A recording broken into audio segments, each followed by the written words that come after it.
ने पुण्याला देखील झोडपून काढले। पुण्यातल्या ससून रुग्णालयाबाहेर पावसाचं पाणी साचलं, त्यामुळे वाहतुकीची कोंडी झाली। तसंच या वाहतूक कोंडीत अॅम्ब्युलन्स देखील अडकून पडलेली। दुसरीकडे उद्या पंतप्रधान मोदींची एसपी कॉलेजच्या ग्राउंडवर सभा होणार आहे। मात्र याच मैदानावर पावसामुळे चिखल झालाय, त्यामुळे प्रशासनाकडून इथे जोरदार तयारी सुरू झाली आहे। तर जंगली महाराज रोडवर देखील पावसामुळे पाणी साचलं आणि याच पाण्यातून वाट काढताना वाहन चालकांची मोठी दमछाक झाली।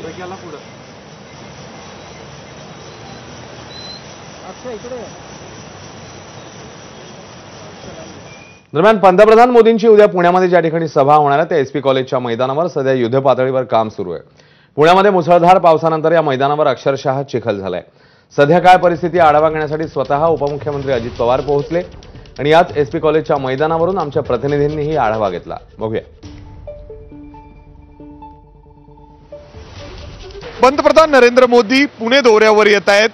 मेट्रोचं जे नवीन मार्गिका आहे त्याचं उद्घाटन त्यांच्या हस्ते होणार आहे आणि त्यानंतर पुण्यातील जे एसपी कॉलेजचं मैदान आहे त्या ठिकाणी मोठी सभा देखील होणार आहे। आणि इथं जर बघितलं तर पुण्यामध्ये मागील 2 ते 3 दिवसांपासून मुसळधार पाऊस सुरू आहे आणि पावसानंतर या सभेच्या स्थळी काय परिस्थिती आहे ते आम्ही तुम्हाला दाखवण्याचा प्रयत्न होतोय। इथं जर बघितलं तर आतमध्ये मोरून टाकण्यासाठी जेसीबी रोलर आणण्यात आलेले आहेत, मात्र खाली जर आपण बघितलं तर अक्षरशः इथं पाणी भरलेलं आहे। पूर्ण हिरवी मॅट टाकून इथं लोकांनी यावं, इथं बसावं यासाठी प्रयत्न होत आहेत। मात्र मी तुम्हाला दाखवतो की कशा पद्धतीने पाय देखील खाली जाते। अक्षरशः इथं पाणी भरलेलं आहे, ते एखादा जण या खुर्चीवर बसला तो नक्कीच पडेल अशी परिस्थिती या सभेच्या स्थळी आपल्याला पाहायला मिळते।